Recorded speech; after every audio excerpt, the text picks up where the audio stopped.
साधारणतः 7वी 8वीत होते. तेव्हा ना मला एक पत्र आलं होतं, लव्ह लेटर असं. आणि ते जवळजवळ 1.5 पानी होतं लव्ह लेटर. मला अजून आठवतं. माझ्या नवऱ्याने मला प्रपोज, ॲक्च्युली मी त्याला दादा म्हणायचे पूर्वी, का मी एकाच नाटकात काम करत होता. त्याला मी दादा म्हणायचे. मग त्यांनी सांगितलं की दादा नको म्हणूया, मला अजिबात नको म्हणूया यार दादा मला. ते दुपारचे 3 वाजले होते आणि गडकिरी रंगायतनला त्यांनी मला प्रपोज केलं होतं. काय आयुष्याचे 12 वाजलेले. ती वेळ लक्षात ठेवायलाच पाहिजे ना. हाय नमस्कार, मी अतिशा लाड, राजश्री मराठी शोबजमध्ये तुम्हा सगळ्यांचं स्वागत आहे. तर शुभविवाह या मालिकेच्या सेटवर मी आता आहे आणि रागिनी सध्या तिचे प्लॅन्स आखण्यामध्ये व्यस्त आहे. खरं तर त्याच्यापासून थोडी सुटका किंवा थोडा विरंगुळा म्हणून रागिनीसोबत आपण आज ब्रेक म्हणून आपण एक रागिनीसोबत सेगमेंट घेऊया, त्याचं नाव आहे माय बेस्ट अँड वर्स्ट. पहिले तर विशाखाताई कशी आहेस? मस्त, छान, मज्जेत. म्हणजे रागिनी खुरापती करून जरा थकली असेल तू पण, म्हणून आपण थोडासा एक गेम खेळूया ज्याचं नाव आहे माय बेस्ट अँड वर्स्ट. म्हणजे खेळत नाही, तुम्ही गेम करता. तोच उद्देश असतो आमचा. येस. सो सुरुवात करूया. तुझी बेस्ट अँड वर्स्ट ट्रिप आम्हाला सांग. ओके, बेस्ट ट्रिप माझी झाली, मी रामेश्वरला गेले होते. सो मी ती बाय कार केली होती, त्यामुळे तो एक्सपिरियन्स वॉज ग्रेट. आणि म्हणजे मी 2 दिवस प्रवास करून, ट्रॅव्हल करून, स्वतः ड्राईव्ह करत रामेश्वरला गेले होते. आणि तिथे गेल्यावर मंदिरात परमेश्वराची पूजा केल्यानंतर जो काही अनुभव आणि जे काही ब्लिस होतं. गेली होतीस? मी आणि पॅडी कांबळे आम्ही दोघं गेलो होतो. आणि आमची रोड ट्रिप अशीच असते, आम्ही असं पटकन निघतो. आणि एकतर आमचं असं आहे की मंदिरांमध्ये जाताना आम्ही दोघं तिघं माणसं आम्ही कायम असतोच. एकतर माझी मैत्रीण अर्चना तरी असते किंवा पॅडी कांबळे तरी असतो किंवा दुसरी एक मैत्रीण, असं आम्ही दोघं तिघं असतो. एकदा हा नसला की हा, एकटं सहसा एवढ्या लांब जाणं होत नाही. तर तो रामेश्वरचा एक्सपिरियन्स वॉज ग्रेट.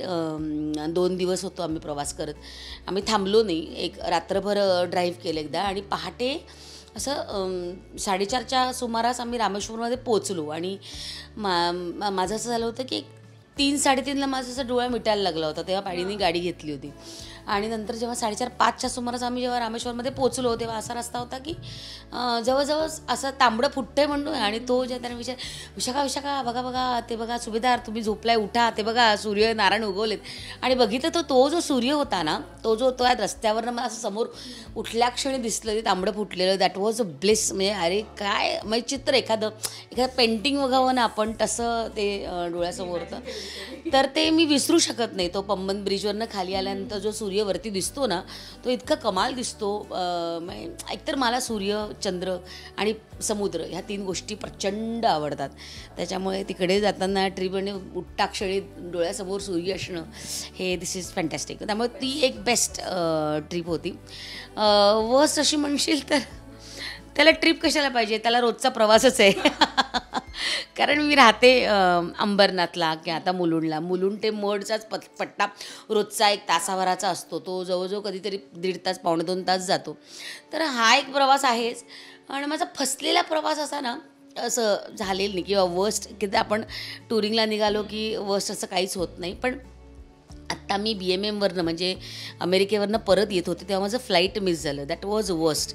मिस झालं म्हणजे मी समोर बसले होते, पण ते जो तिकीट ज्यांनी काढलं होतं त्यांनी जो गोळ घातला होता, त्यांनी ग्रुपबरोबर तिकीट माझं काढलं नव्हतं. माझं एकटीचं तिकीट एका वेगळ्या फ्लाईटचं होतं आणि आनंद इंगळे वगैरे सगळे एकत्र एका फ्लाईटला होते. आणि मला वाटलं की माझं ह्याच ग्रुपबरोबर आहे आणि त्या फ्लाईटमध्ये आणि ह्या फ्लाईटमध्ये हार्डली 20 मिनिटाचंच अंतर होतं.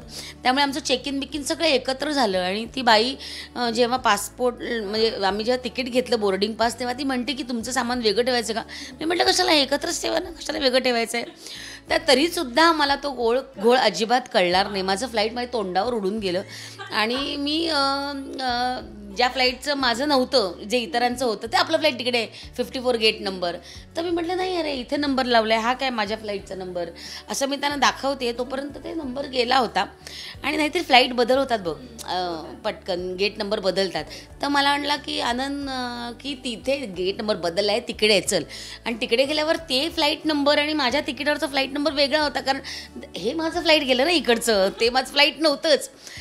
आणि मग त्याच्यानंतर परमेश्वरच आठवला. म्हटलं वाटेल ती रडारड, पण अमेरिकेवरनं मला 20 मिनिटाच्या फ्लाईटचं अंतर असलेलं, म्हणजे काय म्हणूया परमेश्वराची कृपा आहे, किंवा आपलं काय म्हणूया पुण्य काहीतरी कमवलं आपण काहीतरी, किंवा गेल्या जन्माचं काहीतरी.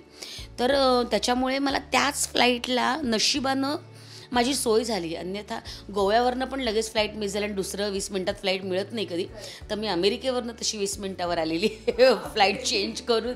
राहील नाही. हो, त्यामुळे हा वर्स्ट म्हटलं तरी बेस्ट पार्ट वॉज की मी आले आहे परत. पण त्या फ्लाईट म्हणजे त्या सगळ्या एअरपोर्टवर माझी रडारड, आणि ते जे होते क्रू मेंबर्स तिकडचे, त्यांच्या पुढ्यात मी डोळ्यात पाणी आणून विनवण्या करते की बघा प्लीज काय होतं आहे का, माझं तिकीट कॅन्सल करून पुन्हा दुसरं तिकीट काढा आम्ही. आणि माझा विजा त्या दिवशी संपला पण होता, त्या दिवशी शेवटचा दिवस होता विजाचा. त्यामुळे खूप टेन्शन आलं होतं, खूप खूप. म्हणजे लक्षात राहील कायम ही ट्रिप तुम्हाला. ओके, बेस्ट ट्रिप तर झाली. आता best and worst cooking experience, जेव्हा पहिल्यांदा काहीतरी बनवायचा प्रयत्न केला तो फसला, किंवा आता बेस्ट काय? बापरे, तर पहिल्यांदा बनवायचा प्रयत्न, ते लॉकडाऊनमध्ये अनेक आपण घरीच होतो, त्यामुळे अनेक पदार्थ सातत्याने बनवले गेले. मला मैसूर पाक फार आवडतो, मैसूर पाक असतो फार. तर ते यूट्यूबवर बघून नाही का मी ते केलं, आणि ते काही मला जमलं नाही, ते करपलं. ते पिवळा ह्याच्याऐवजी तो जरा चॉकलेटी वगैरे झाला मैसूर पाक, आणि त्याच्यात तूप पण खूप पडलं, त्याच्यामुळे त्याचं खूप मज्जेने खाता नाही आलं तो. It was horrible. आणि बेस्ट म्हटलं तर मोदक, उकडीचे मोदक किंवा पुरणपोळ्या, ह्या माझ्या अगदी छान होतात, जमतात, आवडतात मला करायला. आता हा थोडा ट्रिकी प्रश्न आहे. बेस्ट अँड वर्स्ट प्रपोजल, किंवा असं कॉलेज डेजमधलं, किंवा प्रपोजल म्हणजे तुला आलेलं किंवा तू पाहिलं करतात ते प्रपोज. अच्छा, अरे देवा. म्हणजे आपलं असं होतं ना की अरे काय आहे प्रपोजल, असं कसं प्रपोजल, अशा टाईपमध्ये. मी साधारणतः 7वी 8वीत होते तेव्हा ना, मला एक पत्र आलं होतं, लव्ह लेटर असं, आणि ते जवळजवळ 1.5 पानी होतं लव्ह लेटर. मला अजून आठवतं त्या मुलाचं नाव, आडनाव काहीतरी मालुसरे वगैरे काहीतरी होतं.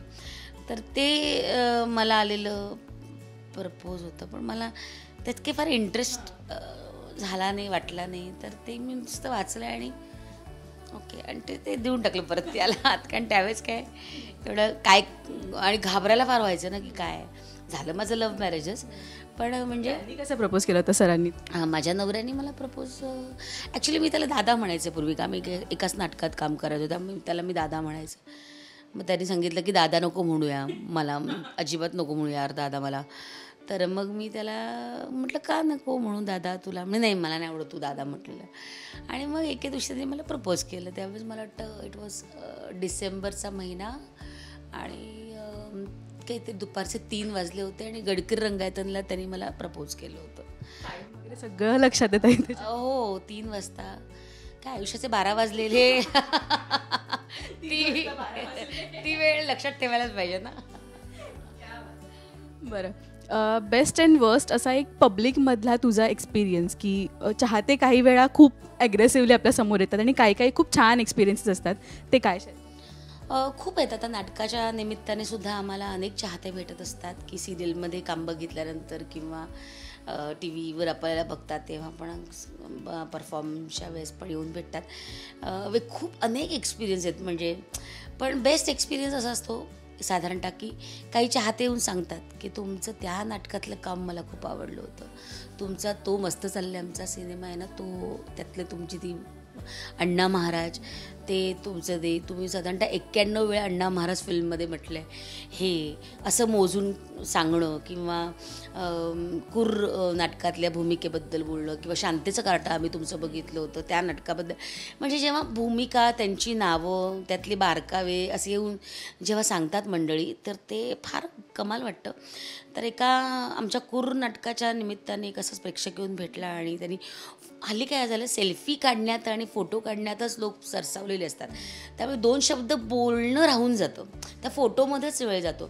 पण ते 2 शब्द बोलणं ना, तुम्हाला काय म्हणूया आपण, शिदोरी बांधतो ना आपण एक, त्या शिदोरीसारखे असतात ते शब्द. तर ते शब्द द्यायचे प्रेक्षकांकडनं राहून जातात. तर मला अशा प्रेक्षकांचं कायमच म्हणजे काय म्हणूया, ती शाबासकी हवी असते. असा एक प्रेक्षक हवा असतो की जो येऊन मला नाटकाबद्दल प्रतिक्रिया देतो आणि छान शब्दांमध्ये सांगतो. तर त्या दिवशी एका माणसाने एक छान प्रतिक्रिया दिली आमच्या नाटकाला. ती असं म्हणाले की नाटक इतकं सुंदर आहे तुमचं की आम्ही डोळ्यात पाणी येतं आमच्या आणि अश्रू गालावर ओघळे ओघळेपर्यंत गालावर हसू येतं. आणि म्हणजे हेच आहे ना, पाणी तुमच्या गालावर येईपर्यंत तुम्ही हसता. त्यामुळे रडणं आणि हसणं अशाचा छान मिलाफ आहे तुमच्या नाटकात. तर ही प्रतिक्रिया ना आयुष्यभर लक्षात राहिली. म्हणजे मला त्यावेळेस पण अंगावर काटा आला होता, बापरे. तर असे एक छान प्रेक्षक पण भेटतात. आणि काही प्रेक्षक असतात त्यांना आपण फोटो देत नाही की त्याला डायरेक्ट आपल्याला आगाऊ म्हणतात, ॲटिट्यूड आहे, जरा आखडूचे बाई. मी आता माझ्या इन्स्टावर वगैरे पण तुला दिसतील अनेक लोक कमेंट करतात की फार आगाऊ बाई आहे, फार ॲटिट्यूड दिला. पण असं नसतं.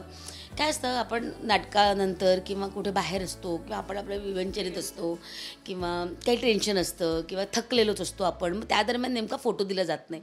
तर तेवढा एकच माणूस कमेंट करतो की ह्या बाईने फोटो नाही दिला. पण त्याच्या आधी मी 50 जणांना फोटो दिलेत हे तुम्ही बघितलेलं नसतं ना. तर त्या ऑफकोर्स आम्ही प्रत्येक एका माणसाला बांधील आहोत, पण तरीसुद्धा एक माणूस म्हणून पण आम्ही स्वतःशी बांधील आहोत ना काही.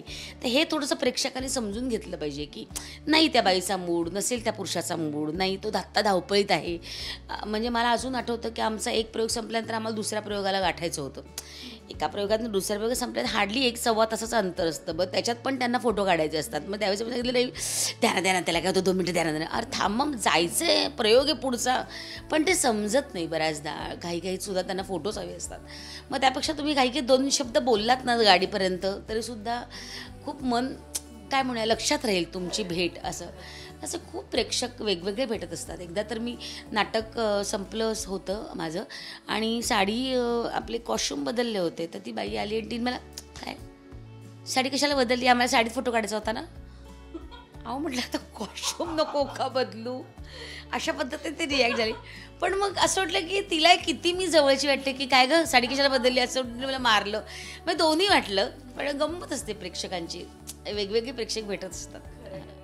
एक्सपिरियन्सेस तुला घडतात आणि मालिकेतली तुझी भूमिकाही सगळ्यांना आवडते. भले निगेटिव्ह असलं तरी पण एका क्षणाला असं होतं रागही येतोय, पण नाही, पण ती माणूस म्हणून कोण आहे आपल्या सगळ्यांना माहिती आहे. थँक्यू सो मच ताई, खूप मजा आली. तू छान छान एक्सपिरियन्स सांगितले आम्हाला आणि ॲज युजल खूप धमाल आली. Thank you so much. Thank you Rajeshri, thank you.